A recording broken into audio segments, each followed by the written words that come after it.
नमस्कार, मैं हूं आशुतोष और आप देख रहे हैं एमपी तक। कांग्रेस उम्मीदवार मीनाक्षी नटराजन का नामांकन रद्द होने के बाद सियासी पारा पूरी तरीके से गर्मा गया है।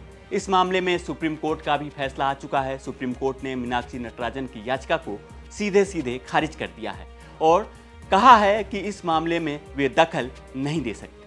मीनाक्षी नटराजन को भले ही सुप्रीम कोर्ट से झटका लगा हो, लेकिन दिलचस्प बात यह है कि कांग्रेस आलाकमान को मीनाक्षी नटराजन पर पूरा भरोसा है। कांग्रेस अध्यक्ष मल्लिकार्जुन खड़गे ने पंजाब के मौजूदा राजनीतिक हालात का जायजा लेने के लिए और रिपोर्ट सौंपने के लिए मीनाक्षी नटराजन, अजय माकन और भजन लाल जाटव को तत्काल प्रभाव से एआईसीसी का ऑब्जर्वर नियुक्त कर बड़ी जिम्मेदारी सौंपी है। आपको बता दें कि शपथ पत्र में जानकारी छिपाने के आरोपों के बाद मीनाक्षी नटराजन का नामांकन खारिज कर दिया गया था, लेकिन कांग्रेस इसे लोकतंत्र और चुनावी निष्पक्षता पर आघात बता रही है। इस फैसले के विरोध में कांग्रेस के करीब 300 समर्थकों, पार्टी कार्यकर्ताओं और प्रबुद्ध नागरिकों ने एक बड़ा कदम उठाया है। गुरुवार को chief justice of India Suryakant और मुख्य चुनाव आयुक्त ज्ञानेश कुमार को एक खुला पत्र लिखा गया है। कांग्रेस प्रवक्ता अवनी बंसल ने इस पत्र को सोशल मीडिया प्लेटफॉर्म एक्स पर भी साझा किया है।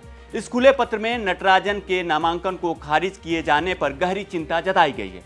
पत्र में साफ तौर पर कहा गया है कि किसी भी उम्मीदवार का नामांकन रद्द करने के अधिकार का इस्तेमाल अत्यंत संयम, पूर्ण पारदर्शिता और कानून के प्रति अटूट निष्ठा के साथ होना चाहिए। पत्र पर हस्ताक्षर करने वाले प्रबुद्ध नागरिकों और कार्यकर्ताओं का आरोप है कि क्या नटराजन को चुनावी प्रक्रिया से बाहर रखने से पहले जनप्रतिनिधित्व अधिनियम 1951 और चुनाव आयोग के तय दिशा निर्देशों का पालन किया गया था। पत्र में अधिनियम की धारा 36 का हवाला देते हुए तर्क दिया गया है कि किसी भी उम्मीदवार का नामांकन ऐसे आधार पर खारिज नहीं किया जा सकता जिसका स्वरूप बहुत महत्वपूर्ण या गंभीर ना हो। फिलहाल इस पूरे मामले में कांग्रेस हमलावर है और कांग्रेस नेता लगातार बीजेपी और चुनाव आयोग पर निशाना साध रहे हैं। इलेक्शन कमीशन ऑफ इंडिया के पास हमारी पिटीशन पेंडिंग है, उन्होंने कोई जवाब नहीं दिया और दो तरह के सेम हादसे, एक मध्य प्रदेश में मीनाक्षी नटराजन जी जिनको रिजेक्शन मिला और दूसरा झारखंड के अंदर जो भारतीय जनता पार्टी जिनका कैंडिडेट जिनका नॉमिनेशन इन्होंने सिलेक्ट कर लिया, उनको टाइम दिया।